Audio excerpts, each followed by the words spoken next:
नववर्षाचं स्वागत मोठ्या हर्षोल्लासामध्ये लातूरकर साजरे करत असतात.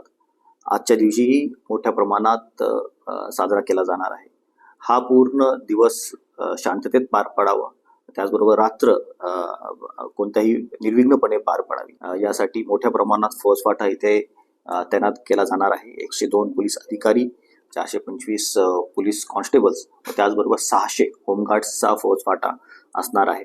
ठिकठिकाणी नाकाबंदी असणार आहे. ब्रेथ अनालायझरद्वारे चेकिंग केली जाणार आहे. सर्व नागरिकांना आव्हान असणार आहे की आनंदाने हा पूर्ण दिवस साजरा करायचा आहे, पण त्याचबरोबर जबाबदारीही त्याप्रमाणे बाळगायची आहे. सर्व आस्थापनाधारकांना, हॉटेल, रेस्टॉरंट, बार्स यांना सूचना असणार आहे की कोणत्याही प्रकारे अल्पवयीन मुलांना मद्य सेवन करणार नाहीत याची जबाबदारी त्यांनी घ्यायची आहे. त्यांना कोणत्याही प्रकारे अल्कोहोल सर्व केलं जाणार नाही याची जबाबदारी घ्यायची आहे. सर्व नागरिकांना पोलीस प्रशासनाच्या वतीने नववर्ष